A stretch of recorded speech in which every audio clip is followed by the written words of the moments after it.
Let me ask you a question. Have you ever been turned down for a traditional mortgage? If you're self-employed, you're an investor, or if you have unique income, did you know that you still have options? In this video, I'm going to teach you what non-QM loans are, who qualifies, and what type might be the perfect fit for you. My name's Elizabeth Johnston. I'm a mortgage broker in California and Texas, and I help people who don't fit their traditional borrower box finance their homes and investments with confidence. So without further ado, let's get started.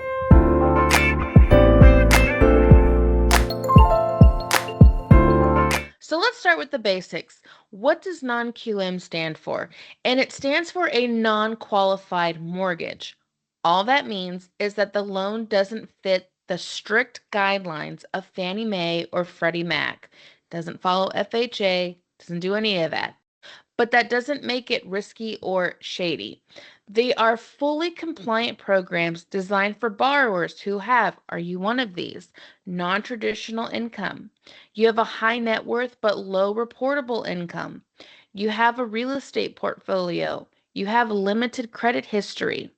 If you're any of those people, you may be financially solid, but you don't check the boxes of a traditional loan. And that's okay because that is what non-QM is for. Non-QM loans are built for people with complex financial pictures.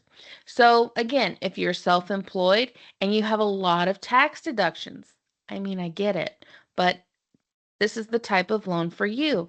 If you're a freelancer or a gig worker, that's like Uber, DoorDash, any of those types of things. If you're a real estate investor, if you're retired with assets but with no W-2 income, foreign national or an I-10 holder, if you're credit challenged but you're working on a comeback, if any of that sounds familiar, you'll want to hear the next part. So now let's go over the most common non-QM loan types. And in future videos, I'm going to go through these in more detail. Right now, I'm just wanting to make sure that you know that there are other options that you can do. So first off, let's talk about the bank statement loans. They're perfect for self-employed borrowers. So instead of using your tax returns, that's where all of your deductions and all that stuff would be, we would instead use between 12 to 24 months of personal or business bank statements to calculate your income. So if you have a lot of those write-offs, we're not looking for those. We're looking for your deposits. So think about that. Next up is DSCR. That stands for Debt Service Coverage Ratio. If you are wanting to become a real estate investor or a real estate investor, these would be perfect for you. And the reason is because we qualify you based on how much rental income the property generates. It's not based off your personal income, no tax returns, no job verifications. All we need to know is if the property has cash flow. If it does and you meet the ratio, you're in good shape. The next one we're going to talk about is asset depletion loans.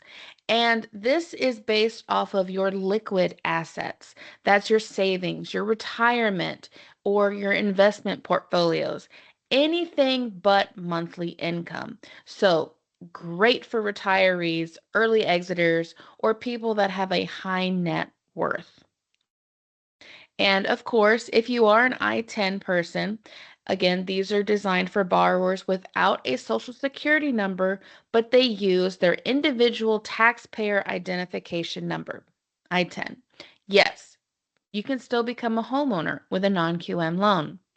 Now, if you've had any recent credit events, like if you've had a foreclosure, a bankruptcy, if you've had a short sale in the last few years, there are programs that offer shorter waiting periods and more flexible credit requirements. So again, these are just a few that show that you do have options, and they're built for people not in the traditional sense. They're geared to work for you and how you operate.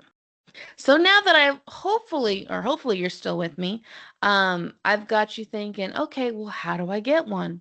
So here's the dealio. These loans aren't typically offered by big banks. So you're going to want to find a broker like me who has access to dozens of non-QM lenders, each with their own specialties. Because what we're going to do is we're going to match you with the right program based on your goals, your financial picture, and your timeline.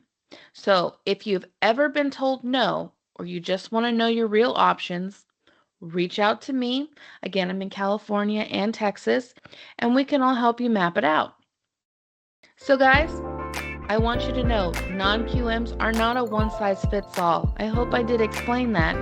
And that's exactly the point. They're flexible by design and can be powerful tools when structured the right way.